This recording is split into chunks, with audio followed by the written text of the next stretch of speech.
All right. Let's see.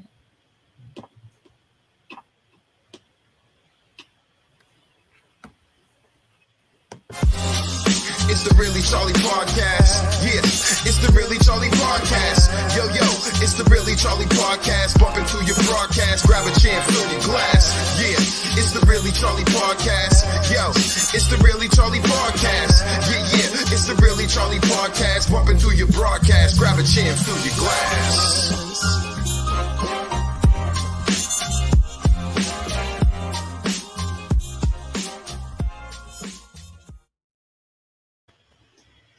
Hey, welcome to the Really Charlie Podcast. And today I have my literary duo, George Weinstein and Kim Conrey. Sorry, I always mess that up. My Northeastern accent wants to say it a different way. All right. So these two get. I'm getting some background. If you have any devices on, just turn the volume down. If not, it's probably me. Just keep your volume down.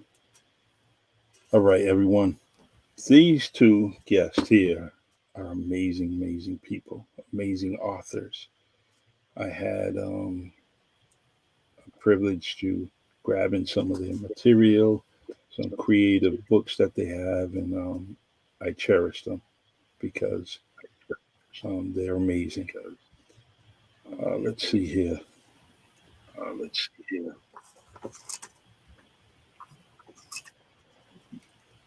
Just trying to make sure everything's down.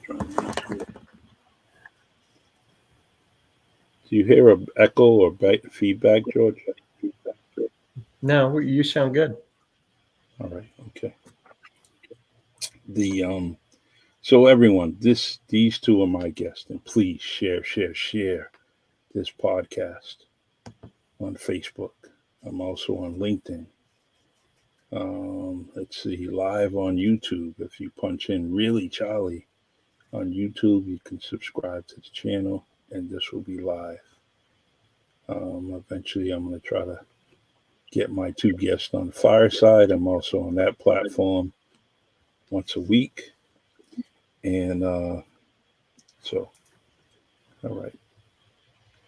Were you guys able to share it to your page at all? Yeah. Okay. All right. Perfect. That way we get some good interaction from your friends and family. And all right.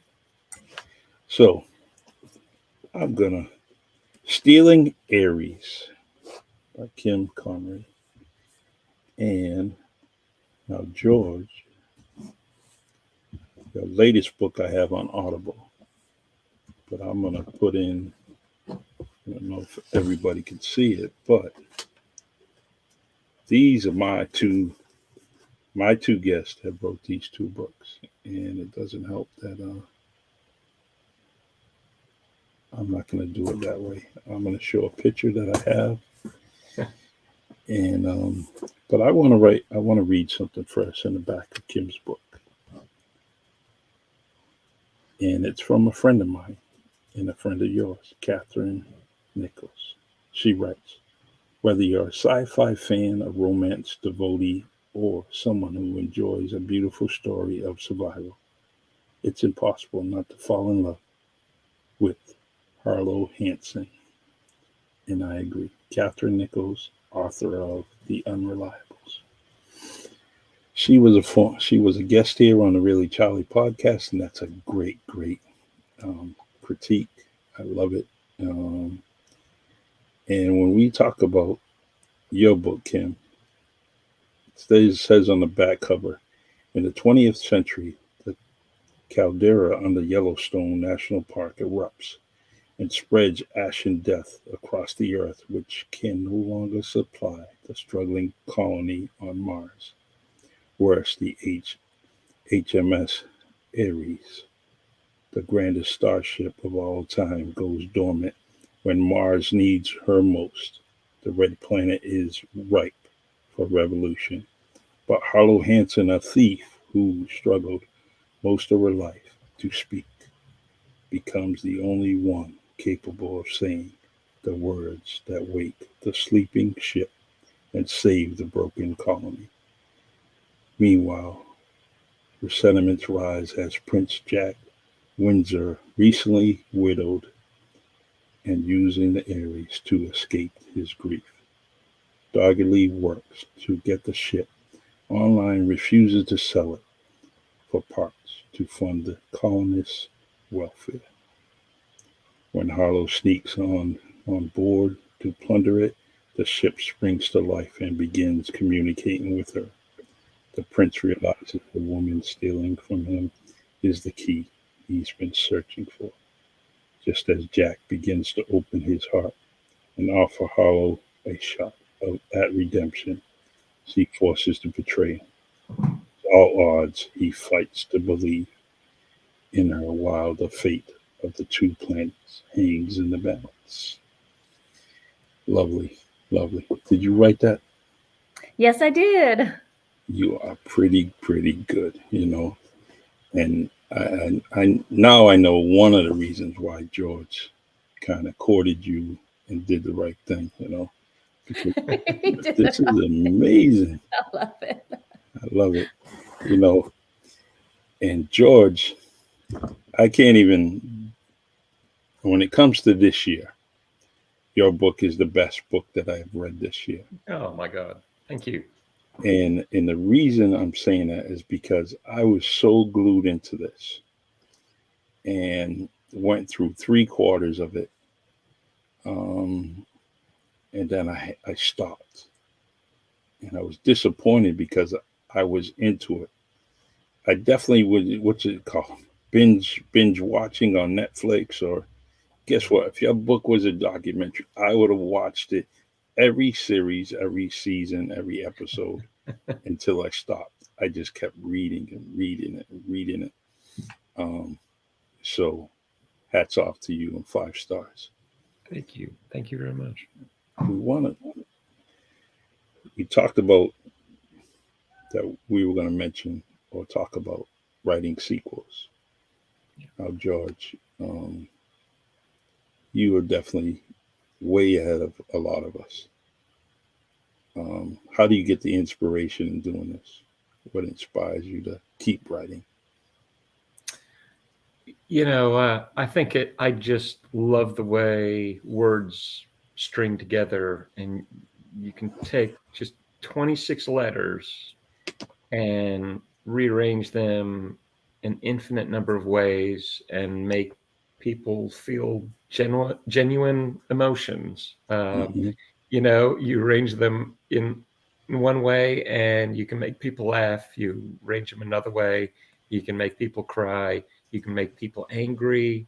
You can make people feel real things with just these 26 letters, on your keyboard or at your fingertips with a pen. And to me, that's just magical. Oh, here we go. We got a cat. All right. I Um, love it. That is awesome. and we got a cat butt. Good. So that to me is just miraculous, and I've just always been in love with words, and it makes writing torment sometimes when none of them will seem to stick together and do what you want them to do, and then other times you write almost outside your body. I know you've had this experience where something comes out of you and you look at it the next day and you would bet money that you had not written it Exactly. because it doesn't look familiar. You didn't remember struggling for the words. You didn't remember, just trying to get the rhythm right and all. It just boom came out, and and it seems like it came out of somebody else, not out of you. All of that. I don't think we really understand what happens there. And I think that's why some of us get very frustrated when it's not happening, because it happened yesterday, and it happened almost automatically yesterday, and now today nothing. The well I seems agree. dry, and I know you've experienced that too. Oh, it's funny is I'll walk into a room to go get something. I'm like, why did I even walk into this room? Wrote an entire book, but I go from the kitchen to the living room and go, why did I walk in here? Mhm. Stressed out or whatever, and don't even remember why in God's name you walked into another room. But yet, you sit down and write 5,000 words in one sitting, and they just come right out. You don't even know why you walked into the living room. What is that? So So if I may just I get agree. goofy for a second, but no, I get it. It's Stephen Pressfield wrote this amazing book called was it The War of Art? hmm So wonderful. Say it again. Everybody needs to write down this title. The War of Art by So- Stephen Pressfield. I'm gonna And write. he talks about that getting up and writing and pushing past resistance. He talks about resistance and pushing past it and making yourself sit in front of that keyboard day after day is akin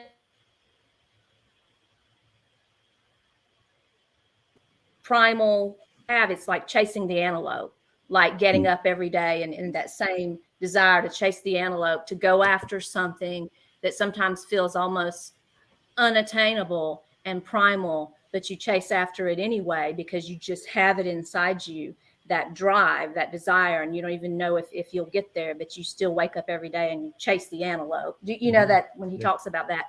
And he talks about how the muse blesses people who put their butt in the chair and do it, whether they feel inspired or not, whether they necessarily even believe or not, but they just have this drive to do it. Stephen Pressfield, The War of Art, and that the muse blesses the person that does the work.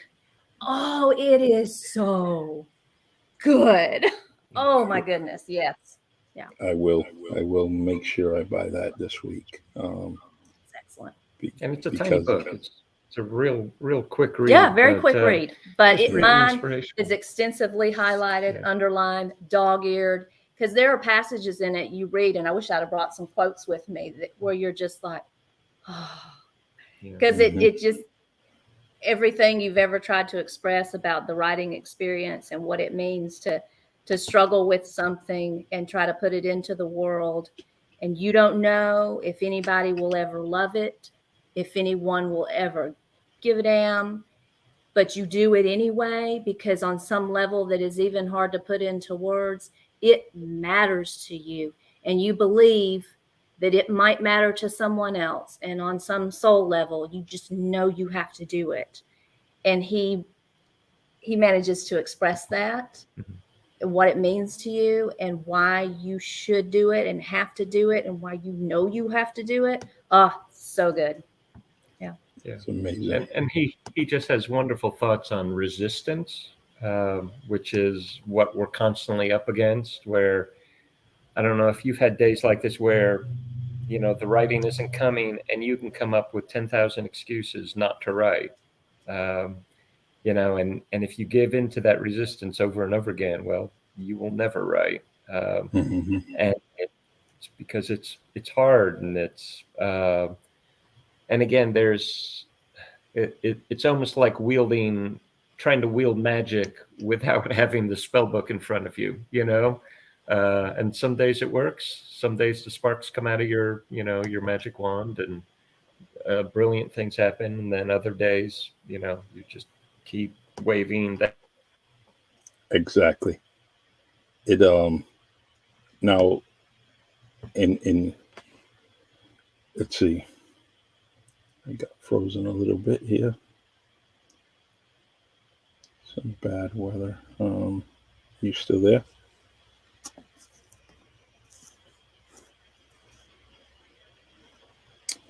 All right. We're just gonna, I guess they're frozen a little bit, but they'll be back on.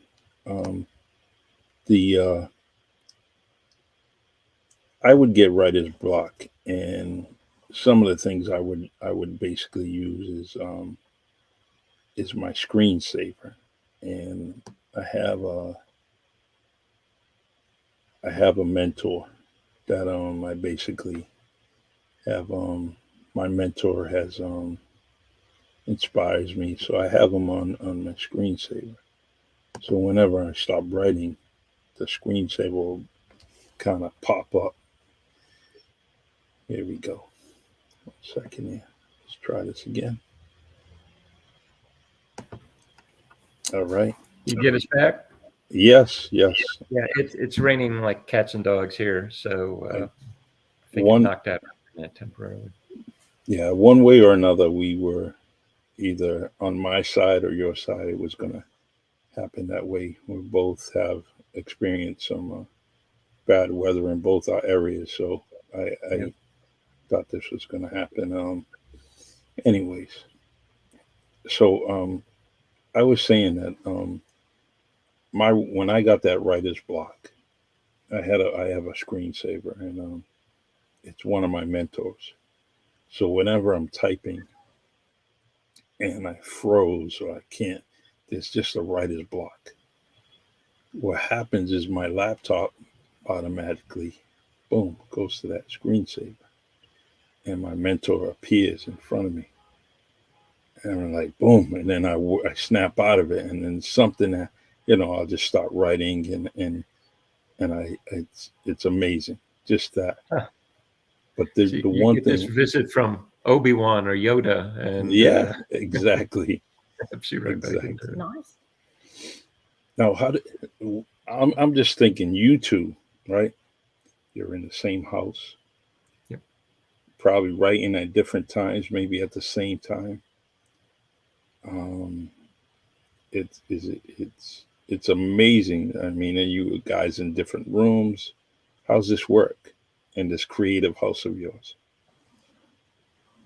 You both have an office? Well, we share the same office, but you write everywhere. You'll write in bed, you'll write on the couch, you'll write on the floor. Yeah. I like to make a little nest. I'll get on the couch with all my little pillows and stuff and my cats. You saw one of them. Mm-hmm. But he has to be in the office, in his office chair, at his desk. Yeah, just kinda Yeah. He's more hunched formal. over. Yeah. Yeah. Okay. Yeah, I almost feel like going to work, and so, okay, this is my job. We gotta write, Mm-hmm. and you put on your uniform, you put on the outfit, and you sit down in the office chair because that's your office, and you get to work. Um, and I've been able to write in other places, but that resistance is very strong in me, and it's Mm-hmm. easy for me to get distracted. So if I'm trying to write in an unfamiliar place, like a hotel room Very nice. It or on an airplane, that said,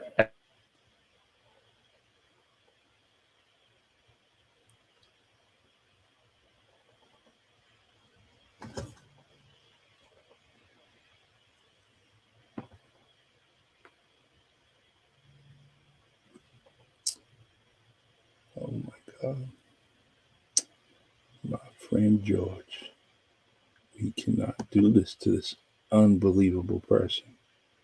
He's amazing. out in TV land. There All we right, go. here we We're go. back. All right. I'm so sorry. No, that's right. I can't be missing anything from George. You are just an inspiration. I could sit if you were a professor at a university college. I would bore you to tears. Nope, I would be the best scholar. There would be one degree after another. I'd follow all your classes, Oh, and so sweet. only because you keep me captivated. You're definitely one of my favorite writing. Kim, don't take this offensive. You know, he, I am he, not. he I I'm one already, of her favorite writers too. It's true. yeah, you were definitely one of my favorites. And Thank Kim, you. I'm not even worried about your book. This is definitely a 5-star without me even getting to it. And the only reason why I haven't got to it, I'm gonna blame both of you It's my because fault. you have gave me so many authors and so many people True. to have on my podcast that has me writing and reading about all of them. And you guys are one of the first. And guess what? Becoming, well, with George, he had perfect timing. I wasn't reading anything. So when I read Hard Scrabble Road, it was perfect. It was like, all right, I'm going to read this. I'm going to get into it. But after that, I couldn't, I didn't have time, and then I'm on Gabby's book. I'm reading that. And, you know what? And I'm reading it. The craziest thing is I'm reading it in my car, right? And that's where I have my downtime. It's in my backpack. I open it up, read it. And then where I'm reading is in a parking lot. And then all of a sudden I get someone knocking on my window. And they want to shoot the shit with me. Excuse the language. But I'm reading Gabby's book. I'm like, so I gotta, be courteous, and I talk to them, have great conversation, and then I have to go back to the book. So, but she's another one. Speaking of her, we have so many people. We have Tanisha, who's coming on next week. Oh, excellent. Yeah, she's wonderful. You will love yeah, that conversation. I can't wait. You won't remember us at all after talking to Tanisha. Listen, you guys are in my heart, and I don't forget anything in my heart. And you had people. Yep. Hey, there's Kathy. It's Kathy. My girl. She's another fabulous writer. Oh yeah. All right, Kim, let's talk about your podcast. Yeah, and Just for a that second. podcast was Kathy's brainchild. I remember when she first came up with that idea. We already had our Wild Women Who Write little critique group, and we had started a web page where when we published something like an article got published or a short story, we could put it on this web page. But then Kathy Nichols says, wild, brave woman that she is, hey, I know, let's start a podcast. We were all, because, that was just, what? We didn't know what we were doing. Well, we had no idea. We were, fumbling around. But Kathy is one of the boldest, bravest, most badass woman. I mean, she has every right to call herself a wild woman. And she's one of these people that will throw out an idea, and not everyone could get away with this, okay? But Kathy can throw an idea out at you, and she's taking you all along for the ride, right? And you're going, because she'll just throw it out there, and she'll kind of say it fast and say, okay, like, this is what we're going to do, and you're all on board before you know what hits you. And then you're going, oh, we all just agreed to that? Oh, I think we did. You're just doing it. But I'm glad she did, because, that honestly was the beginning of so many things. Because from that, not only did into the podcasting, but also social media. I started doing the Instagram page for it. And then I thought, well, we need to be doing this to promote the podcast and that. And I'm sure you did this too, Charlie, is when you started podcasting, you're like, well, I should be doing this for the podcast and that. And you had to make yourself learn it, right? Because you didn't know. So you just had to start researching how to do it and just teach yourself. And that's what I ended up doing. And so from that one suggestion from her, why don't we do a podcast? There were all these other things that I started teaching myself and learning. And if she'd have never suggested it, if she'd have never been the wild woman bold enough to say and it, to drag, I would have never tried and never done if she'd have never. YouTube is a great teacher. To say that. And by the way, published, because I had put that in a drawer. And I don't know if I mentioned this to you before, but I had put that in a drawer because when I originally wrote that way back in 2016, the tragedy that had stranded the colonists on Mars was originally a pandemic. Mhm. I had always been fascinated by the 1918 Spanish flu pandemic. I had read entries about they were digging people up out of the permafrost way up in Alaska. And this Mhm. is way before we had our recent pandemic, because they wanted to study the victims of the 1918 Spanish flu. And so I had read about that and watched these documentaries. And so I thought, well, let's have a pandemic sweep the earth to strand these people on Mars.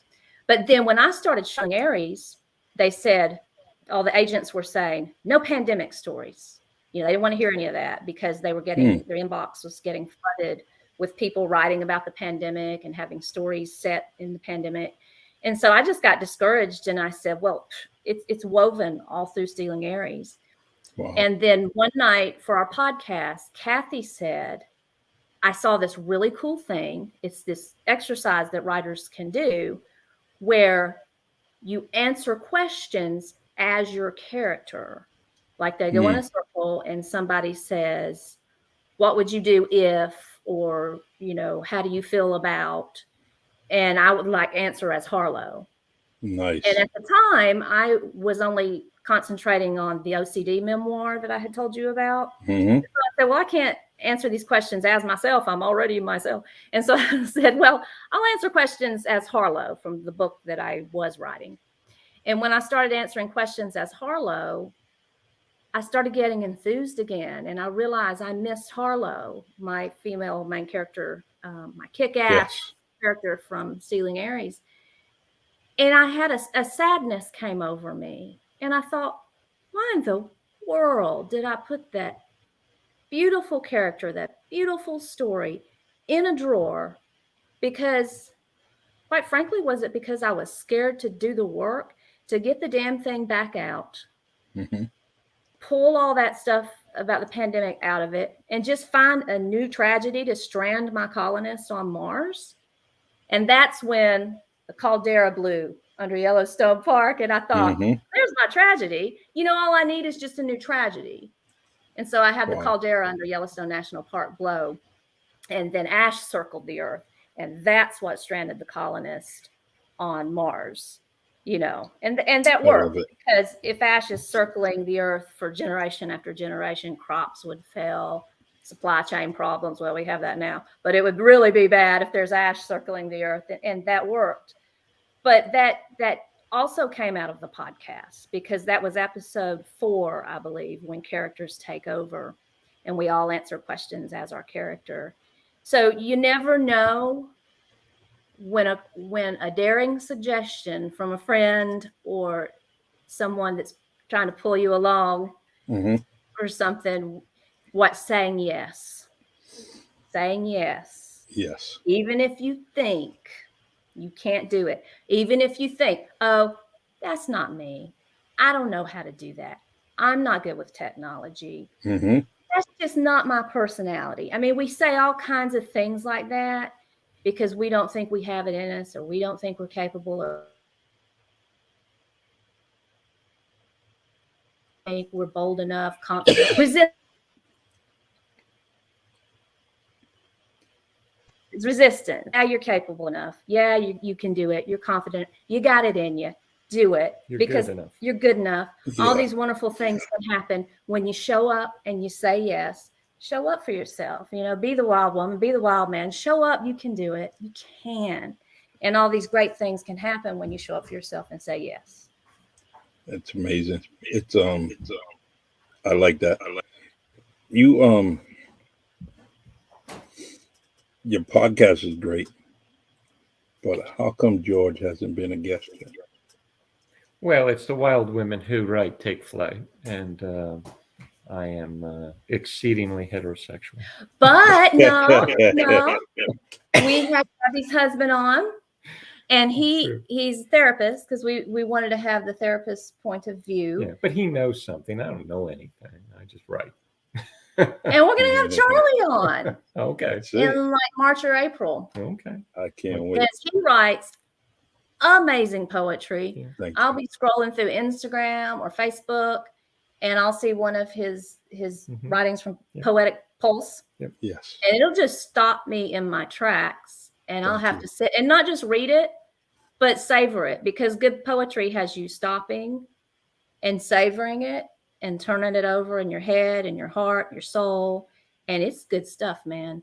I'm inspired by it. I love it. That means a lot to me. That really does.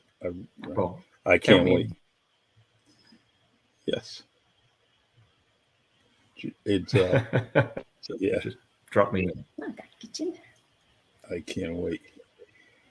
George returned to Hardscrabble Road. Yeah. What what So inspired? I guess you showed the Hardscrabble Road cover, and so just a little background. So let's see, everything's opposite. So the little kid holding out the can Mm-hmm. right here, that was my former father-in-law. This is a Very photograph nice. taken in 1937, and I interviewed him and his two older brothers for 10 years, and collected their kind of stories of their childhood, their oral history about growing up with a psychopathic father and a mother who had no interest in raising her children during the Mm-hmm. Great Depression. They were the children of sharecroppers. There was nobody poor. They were, what you see on this cover with the overalls and the long sleeve shirt. They owned exactly 2 pairs of overalls and 2 shirts, and that was it. No socks, no underwear. They had a pair of shoes that got passed down from kid to kid.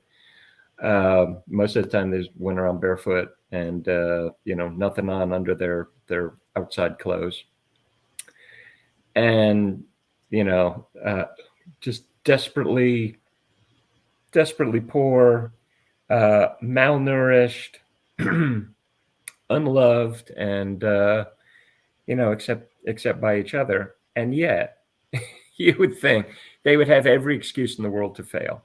Mm-hmm. All 3 of them turned into extraordinary adults, just extraordinary men. You'd hold them up as model American citizens, every one of them.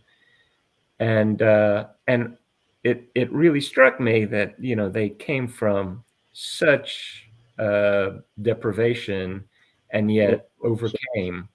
And then what you see, if you'll show that picture, you'll see the only picture that exists of them as teenagers that we have. And of course, it's them, in order again, with the littlest one on your right, and the middle brother, and then the oldest brother.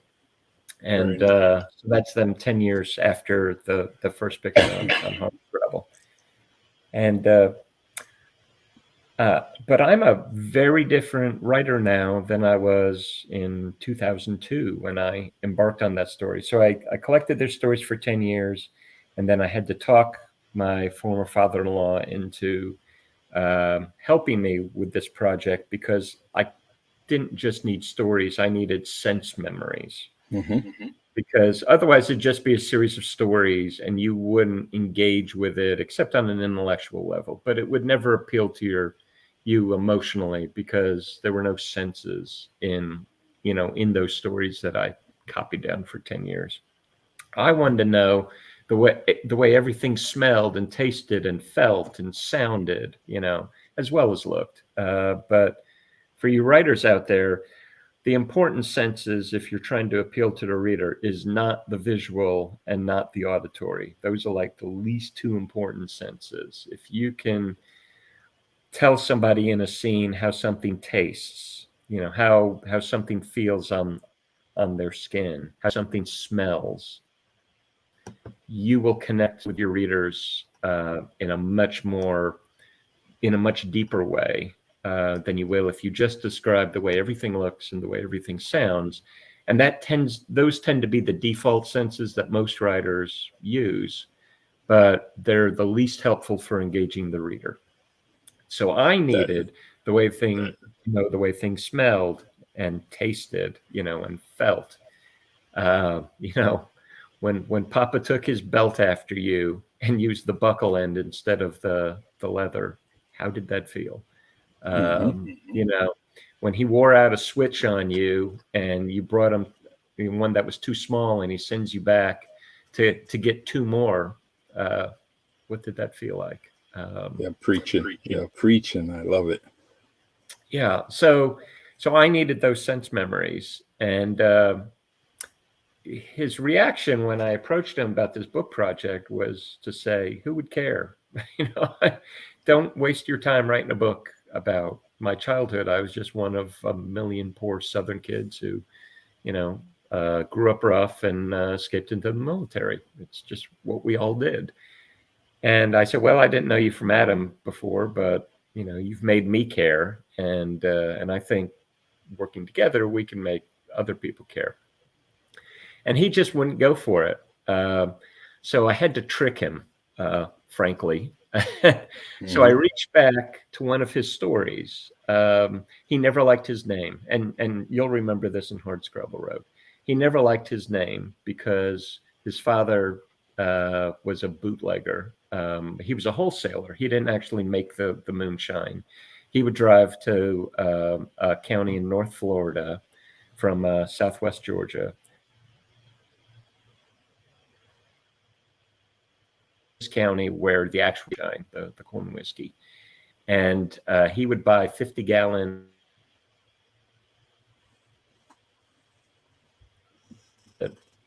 and then drive it back, zagging route back home, and sell, you know, to all the retail. Those are the classic mason jars of the stuff, you know, behind the general store, behind the police station, out of the sailor. And he would have these kids, his a new moon, so no, you know, the darkest night of the year, he would go down there to buy his moonshine, and he would take one of these kids with him. And not because he was affectionate toward the kids or he wanted the kids around and kind of learned the trade. He brought them as human shields because he knew the revenue agents, the revenue in the truck. And so, you know, my former father-in-law and his two older brothers grew up as, you know, spent their childhoods as human shields for this man. And so one time he takes my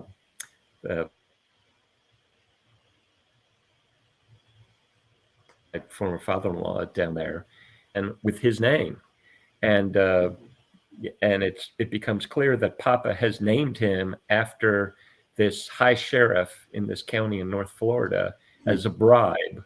You know, to, you know, besides giving this guy money, hey, look, I named one of my kids after you. You know, it's just as an additional bribe to keep this guy in his pocket, so he'll let him, you know, take moonshine, you know, out of his county and all. And so my father-in-law just hated his name because there was no sentiment attached to it. There was no familial history with that name. It was a bribe. It was a bribe to the, you know, fat, horrible sheriff. Amazing. When, you know, down in North Florida. And so I told him,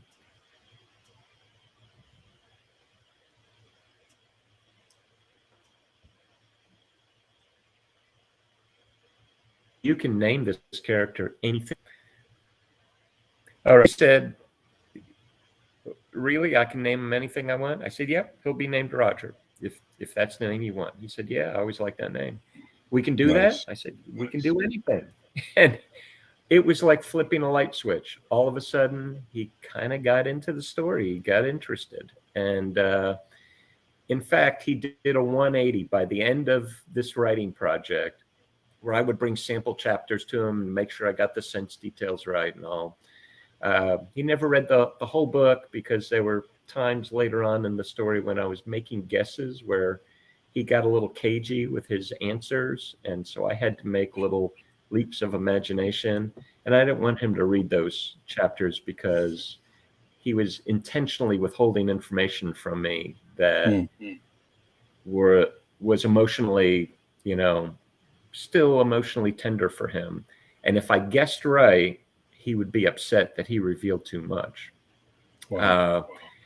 And I never want him to feel bad about what I was writing. So, and he never asked. To him it was just a fun little project, but he got into it so much that he started spending his free time writing his own memoirs for his kids. So before he passed away, he left each of them a huge 3-ring binder full of stories, many that we'd heard before, but also some that they had never seen before. And Wow. so that was kind of a little gift, at the end of it, that he enjoyed the process so much that he went from who would care to, well, my kids might care, my grandkids might care, my great grandkids might wonder who this guy was. So that binder will get passed down from generation to generation. So so I wrote that book between 2002 2004, and it took me until 2012 to get it published. And I swore I was never going to write a sequel. Just wasn't going to do it. There were so many other things I wanted to write, but people kept emailing me and and asking what happens next. Are you ever going to write a sequel? And so finally, I realized I really missed these characters. I missed writing about them. I missed thinking about them. I missed putting them in terrible situations and then figuring out a way to get them out. Kind of like the perils of Pauline. So they're strapped to a railroad track, and here comes the train, and oh my God, what are they going to do? So I wanted to go through all of that with them again. So so I wrote that sequel that you put up on the screen, Return to Hardscrabble Road, and try to put it back up. The basis of this story, a lot of it is stuff coming in from my own imagination this time, but there were some stories I couldn't fit into Hardscrabble Road that became, foundational in Return to Hardscrabble Road. So it was nice to be able to pull back in some of his old stories, and and then at the same time let my imagination soar. And what does it say? Poor Bud. Oh yeah, poor Bud. Yeah. So Bud goes through hell in the first book, but he's a little kid and can't do anything about it except survive. And the one good thing Bud is good at is survival. So he figures out how to survive. In Return to Hardscrabble Road, he's 16, going on 17, and he has agency now. I know, we think of our teenagers nowadays and we think, well, they're really just bigger children, they're playing their video games and stuff. Well, when you were 16 in the 1940s, you were a man or you were a woman. Exactly. You had to grow up quick back then, especially when you were growing up poor. And, and so these were young men, and they were able to act. And now he's got to figure out what are the right actions. Now that I can pick up a gun and shoot somebody, is that the right thing to do? Is that really the best solution, or is there a better solution? And so much of Return to Hardscrabble Road is him struggling with that kind of legacy of violence that he grew up in, and trying not to be like the people he grew up around, but instead become the person he wants to be. Awesome. I can't wait. It's interesting that you say that. How you wanted to write and what was next, and that's how I ended with Hardscrabble Road. Yeah. I was like, what's next? Well, you'll be happy to know it picks up exactly where the first book leaves off. It could just be the next chapter of Hardscrabble Road. I mean, literally the next thing. So there's no time elapsed. George, I want to ask you a question, right? Yeah. This is an amazing photo I'm going to put on the screen, right? Oh my And God. and someone took that photo of you of Kim, right? Mm-hmm. And Cherie you're Lawley. and I don't have the picture that you taken, and I'm trying to give the person some credit because those two pictures of you, Kim, which are books, was a that is an amazing photographer. And I Yep. just want you to kind of tell me who that person is. And I seen it, but I can't. I just that was amazing um, marketing picture.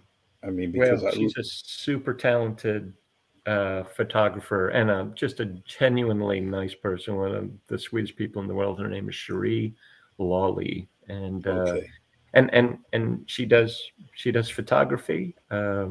She's also a super mom and Kim's best friend for the last what Oh 25 gosh, years. over 20 years. I Yeah. just texted her and said, "Really, Charlie is talking about you right Mhm. now." That is amazing photography, and I was so happy when I seen those pictures. They Yeah. Doesn't came she out. do a great job? And Yeah, the let's acknowledgments see. for this book, Cherie, who always believed, and the entire time that I've been writing, she has always just believed 100% always and always encouraged me. And I hope I've done the same for her photography because she is just such a talented woman. It's it's it's just some. I mean, I love taking pictures. I'm all over the place with them. I have to get back into it only because I like to use my photos for some of the inspiration that I write about. And it just so happens that a lot of the pictures that I take are from my, hometown area. So it really brings out something pretty similar to what George was saying, the taste, and the feel of things. And so when I see that, I definitely kind of see the image and I start writing about it, how, you know, whether it was cold outside or warm outside Yeah. or But see, right there, you weren't thinking about the image. You're thinking about how it felt on your skin, hmm right? So again, it's, and I'll bet you if I showed you a picture of any place in your hometown, you could tell me how it smelled around there. Oh, there's a restaurant nearby and there's always the smell of grilled onions or whatever, hmm the way things felt on your skin, the cold or so the heat, true. whatever. Um, the way things tasted, if I'm showing you a shot of hmm your favorite diner or whatever, you can taste your favorite food from there. That's so important in writing, whatever kind of writing you're doing. And I don't think, a lot of writers think enough about those three senses particularly. So easy to describe the way things look and sound. Yeah, it's why I like using I use the my name A Poetic Pulse because everything I write comes from my heart, Yep. and the heart absorbs so many things like a sponge, and it could be good, bad, ugly, it can be lovely. There's so many things, and so when I'm writing, I I definitely have that. I have that pulse, but also like you said, if I'm in the outside and I'm writing about something, that is the best time for me, and my creativity really comes out when I'm outside, no matter what. Yep. So, um, in fact, it brings this to this picture I will be writing about, and when Let's I see. do, and then when I do write about it, I am gonna send you it. Thank you. That was in my shaving days. That Yeah, was taken about 10 years ago. it definitely bring out something between reading your book in that picture. There was something about that picture, and I could just picture you, oh, excuse me, in that stance, observing or watching Bud do something, Mm-hmm. or coming towards you, where you're gonna kind of give him some advice. Try to shield him from harm. Yes, yes. So That there's poor kid. definitely, yeah. You did a great job. Yeah, thank Um, you. Thank you very much. Kim, I promise you that by the end of January, I will be reading your book. Oh, you sound like me. Um, I will be reading your book, and I have another thing that I want to do, and I want to own a cat, 2 cats, and the names I want to name them is Smokey and Huey, but I'm thinking about naming one of the cats Harlow. Oh, Oh, So I'm trying to convince my better half that that's what I want. So we have to my grandkids are 2 of them are allergic to well, my grandson and my stepson, they're allergic to the cat hair. So someone told me to get a Russian blue or Russian gray cat, and so I'm gonna think about that. But I just wanted to mention that it was in my head, and it just so happens that a black cat came across the screen, and it's a sign. It's a and sign. those are one of my favorite. I love black cats. yep. Me Black, too. Yeah. Always us wanted a too. black cat. I have black, white, and gray. I love, which kind of symbolizes, if I'm saying this right, life in itself. Yeah. And if I could have 3 of them, I would. But I that's a little bit much for me. All right, let me see. Gabby says, "Congrats, Kim and George." And Oh, thank you, Gabby. yeah, Well, and I don't think I've told you my news. I just signed a contract for the second book in the Aries series, book I 2, coming out in October. I And did that may see be why that. she's saying congrats. Thank you for definitely mentioning that because I did see it. And I was so happy. Yeah, It was a just the other great day. video. It'll be out October 12th, 2023. It's the follow up to this one, and it Hmm. is called Losing Aries. Ooh, that's interesting. That's very Mhm. interesting. Now, George, would you guys act out these characters in Kim's book? Role play or anything like that? Does that happen? We talk about them Oh, when we went to a Dragon great deal. Con. Well, that's true. We did Yeah. cosplay her characters, um, and we talk about them quite a bit, like they're actual people, like they might be in Hmm. the next room. We sometimes talk in low voices as if they could overhear us, That's awesome. and and you live with these characters day in and day out. You're writing about what they're thinking, what they're feeling, and all that, and they become real to you. And when the book is done, you kind of miss them. Hmm. And that's what finally propelled me to work on a sequel. And I envy Kim, being able to spend literally year after year with these characters, as you're writing sequels and all, and introducing new characters and discovering new depths to the characters you've been writing about. Like, oh, I know, and all of a sudden you've got a whole subplot that yesterday didn't exist in your mind and now is going to be something that's firmly in the book. It's magic. Very nice. It's just magic. The that extended family. Well, it is family, like you said. Did it came out of you. It's like you birth these characters. Yeah. The bad ones too. Yes, yes. They're all part of us. Yeah. Mm-hmm. So, but I really, really appreciate my time with you. Excuse me, with this bad cough. I can't get rid of it.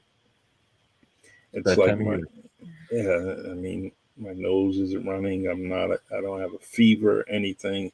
Just something nagging, like if I was in in a hayfield or something like that. It's just caught in my throat. So, the, so I really appreciate this time, and I hope I did you some justice, especially with your sequels and mentioning them on your podcast. Uh, because this conversation with you two guys have definitely um, helped me out. And you are two of my favorite authors, and that's the reason why I have. It's like a stack of money to me. This is nice. I love it, Thank you. and I cannot wait to get more. I mean, Kim's gonna add some more to my shelf, and I promise you, I will read. God willing, please keep me alive to read all these books. Um, So and many. yeah, it's awesome. It's Well, thank you. and I have to kind of step it up with Jeff too. I really need to, you know, add his collection to mine. The all right, you guys have given me. He's an amazing person. Yes, he is. Yeah, and my question is like to all the guests, and like I mentioned, asked you in the previous show, who would you like to see on the Really Charlie podcast? Now you gave me a lot of names before. I mean, Yeah. Have we mentioned Cat Filer, our other wild woman? Gabby might have mentioned her. we talked on Instagram, and Okay. she had told me her plans and Yep. what she's gonna do. And I Cat said, Filer, yeah. whenever you're ready, you have a seat in the podcast, and we will definitely help her in any kind of way. And There's and a Sue promote and Tidwell. She's an amazing author who has a book called Cries of the Savannah. She'd gone on a lot of safaris, and she had been on our podcast, and she looks at conservation in a way that's different from most people might see it, as hunting as a form of conservation, because most people think of conservation as you never kill anything. But then yes, when you get too many elephants and they're destroying the ecosystem in a different way, then hunting is not a bad thing when done the right way. So anyway, she just has this view of hunting as conservation, and she talks about going on safari, and she was a really neat guest that we had on our podcast. So Sue Tidwell, Beverly Armento. I don't know if anybody's mentioned her. She has a beautiful memoir that deals with mental illness in such a wonderful way. It's a hard read, like Hard Scrabble Road. It's like the female Hard Scrabble Yeah. Road. it is. Oh wow! Because it's all true, and that's why it's hard to read.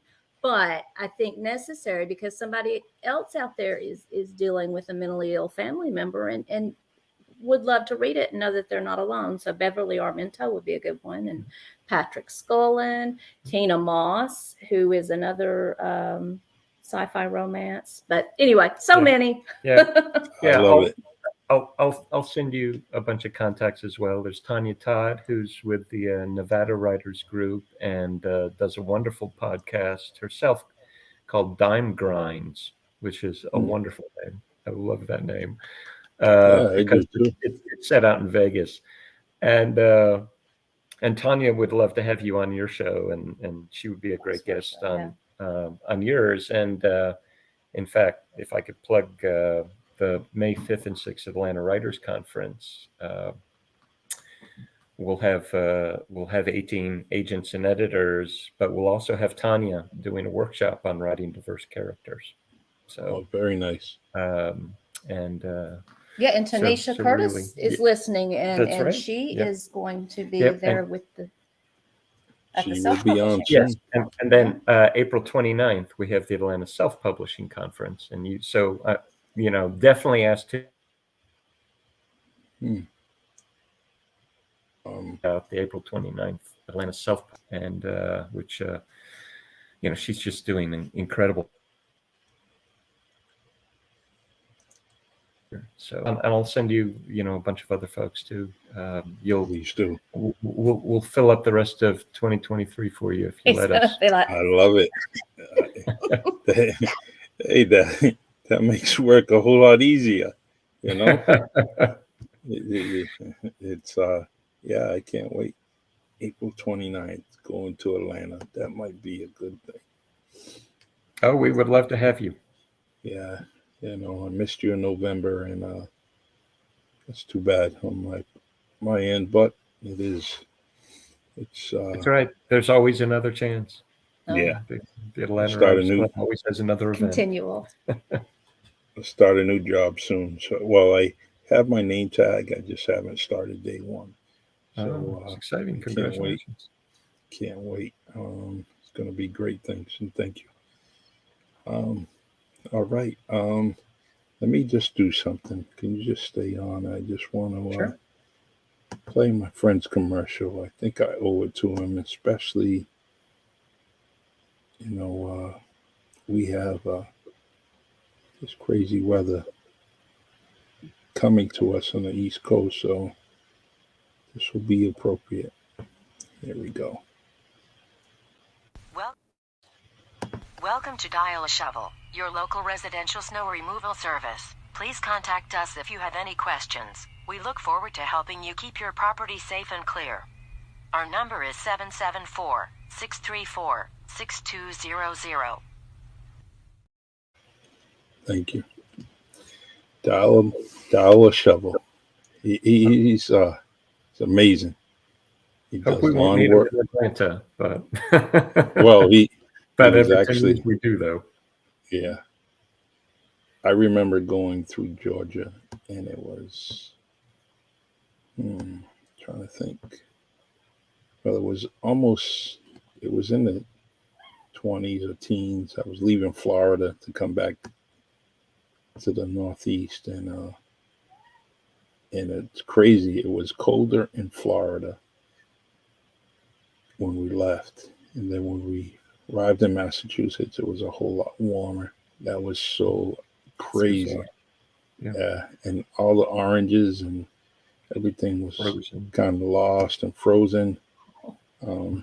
But George, when you have time, do some research on Crestview, Florida. Crestview. Okay. And it's amazing that, I have, when I'm reading your book, that's where my visuals come from there. And it's amazing that you say Southern Georgia, the northern part of Florida, and that's where Crestview is. And it's amazing that that's the visual when I'm reading your book. And I was in that town, and I lived in Fort Walton Beach, and Crestview kind of gives me that image for hard scrabble road. I just wanted to let you know before I forgot. I forgot already in our previous episode, but so. Okay, when they think of Georgia, a lot of people, they just think of red clay. But South Georgia looks like North Florida. It's all sand and sandy loam. Exactly. Yeah, it's much more like Florida than the northern part of the state. Yeah, there was a railroad track that I liked seeing, and excuse me.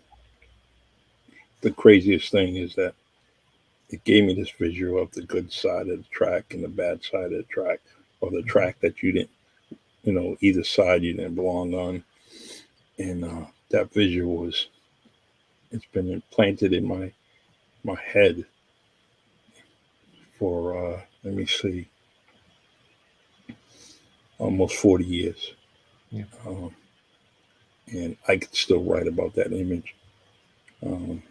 So I want to see some poetry about that. yeah, I gotta just sit down and just say that's what I'm gonna write about. So it was an Olympic star that came from Crestview, Florida. I believe the name is McPherson. Used to run around barefoot, very fast. U.S. track and field team. He was amazing. So, but all right, my favorite two literary duos, and I will definitely get back in touch with you always. If there's anything you want to add, we can add it right now. Other than that, we are going to close down the podcast and just keep in touch. You guys mean so much to me. Oh, thank you. Thank you. Become such a good friend of ours. Thank you. Yeah, we appreciate you, Charlie. Thank you so like, much. Electronic hug for you guys. Yeah, man. yeah. And Merry Christmas. Yes, thank you. Happy Hanukkah, whatever you celebrate. Everybody out there in internet land. Yes. And we got cat number 2 here now. That's a see. Oh, that's nice. I love it. I love them. I love cats. And I need to get another 1 or 2. So One named Harlow. yes. Oh man, I can't get rid of this. I can't be drinking too much of this cough medicine. Hey, Dad, just have her talk to Kim. Mm-hmm. I'll tell you all the reasons why Harlow's a great name. Yes. Yeah, it is a great name. All right. Let me see. We got Facebook users saying later, guys. And I'm going to say later and good night to you guys. God bless you. Thanks for having To you us. too. Georgia is home of my family and friends. I have family out there, but you guys make Georgia real special to me. Oh, thank you. And I wish I can get some of my relatives to go to your book signing and just say, hey, I'm Charlie's kin, and meet you guys. That. So I think that you guys would connect. So that's why I share everything, so they can go really appreciate it. So, and I might even cash app them some money so they can buy a book for themselves, So I'll do something, But thank you guys are wonderful, and let's do this again. Anytime, any point, I'm going to continue to share everything that I see that you're doing. Love it. Thank you. All right. Thank you. Thank you. Come on down and see us. Oh, I will. I'm gonna definitely talk to the missus about April 29th. We can get down there. Doesn't have to be a week. It can be a couple of days, and and then we'll come back home. So yep. All right. Yeah, there's a great hotel that the Atlanta Self-Publishing Conference is at, the West End. Y'all be very comfortable there. She'll love it. Great room service. Okay. If you can send that to me, I'll do it. I'll look for it, but I just want to make sure I have the right spot. Yep, absolutely. Yep, I'll send you the link right after we're done. All right. You guys are the best, and God bless you. All right. Thank you so much. Thank you. Thank you. Take care. Happy holidays. Happy holidays. All right, everyone. We are going to end with the Really Charlie podcast theme song by Lionel Peter Walker. And all in all, I have 2 great friends in Georgia. I have many, many friends in Georgia. And George and Kim are one of the best. Buy those books. Buy those books. I'll share the link in the comment section after this podcast. God bless you all. Take care. You too. Thank you. It's the Really Charlie Podcast. Yeah, it's the Really Charlie Podcast. Yo, it's the Really Charlie Podcast. Bump into your broadcast, grab a chair, fill your glass. Yeah, it's the Really Charlie Podcast. Yo, it's the Really Charlie Podcast. Yeah, it's the Really Charlie Podcast. Bump into your broadcast, grab a chair, fill your glass.